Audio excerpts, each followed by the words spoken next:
will make 201 attempts to right the wrongs that my great-grandmother had done.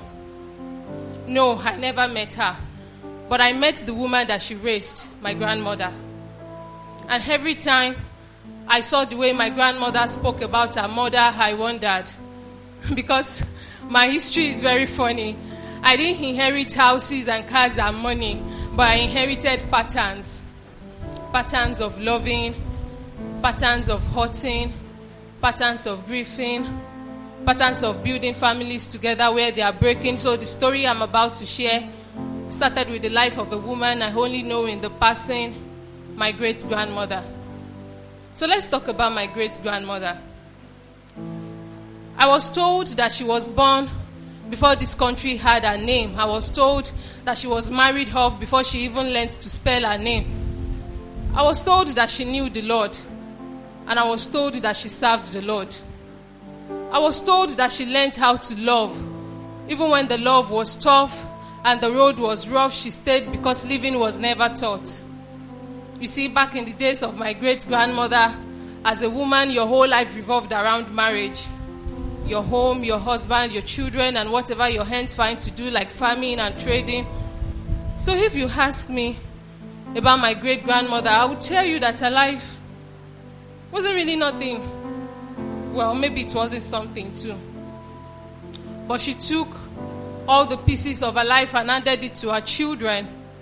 And some of these pieces fell in the hands of my grandmother. So let's talk about my grandmother. My grandmother believed in discipline and everything indescribable. She believed that as a child you must be ready and able to obey. Sit straight, speak less, just obey. It's like she took the pieces of what her own mother gave her and tried to build something. So she taught her daughters how to pray. Even though the prayer sounded like fear, she taught them how to love and build a home. Even though it was filled with anger, all her corrections were filled with pain, even though she was a lover. I would say that her life also revolved around her home, church, and back. The sad part of this story is that every generation tries to build a better house with the bricks they inherited. But unfortunately, the roof sometimes leak. And one of the children who lived under the roof that was leaking was my mother. So let's talk about my mother.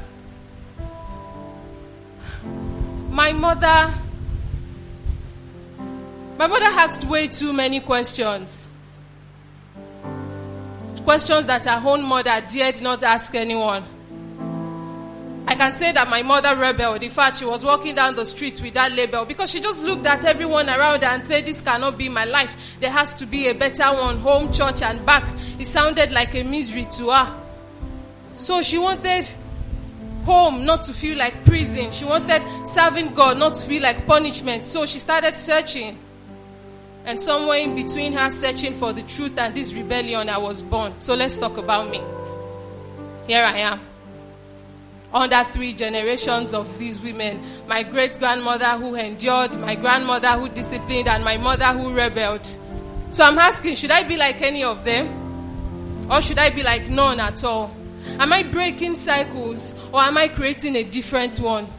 Because sometimes I feel like the endurance of my great-grandmother and the discipline of my grandmother and the rebellion of my mother, I inherited everything and yeah, just rising inside me. And I'm asking, is this wisdom or is it just another wound? Where is this coming from? Because healing, as simple and easy as it sounds, is hard. Some things can only be found because they are engraved deep into your heart.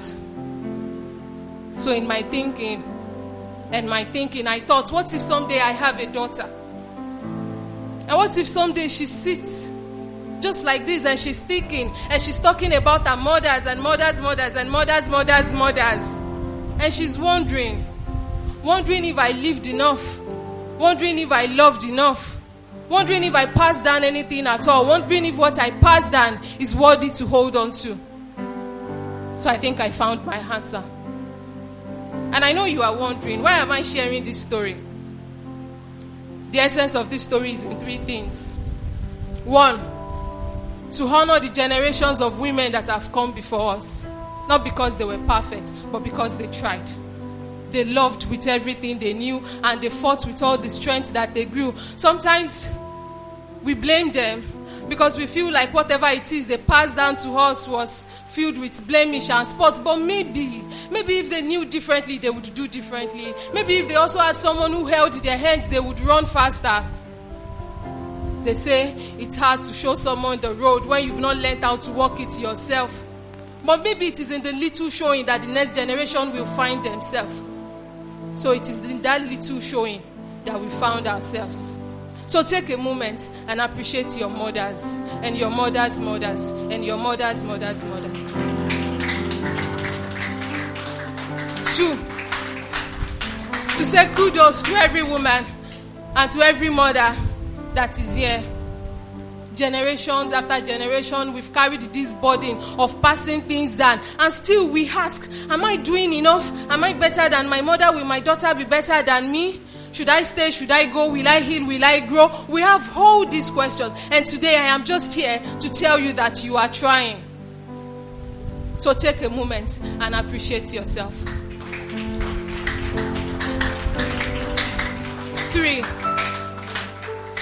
to just tell you that through God's words you can change the world. And through His wisdom, you can pick everything that has been passed down to you. The good, the bad, the ugly, the messy, the hazy, the fizzy, the beautiful, the bent, the broken. And you can sift through it, through His truth, and know what exactly you want to pass down. So take a moment and bless the next generation. This is the end of this story. And someday, I hope my daughter would also sit. But when she's going to tell her story, she will no longer say, I will make 201 attempts to right the wrongs that my grandmother had done, because there will no longer be a wrong. Healing would have come and the story would have changed. 2 Timothy chapter 1 verse 5. Thank you.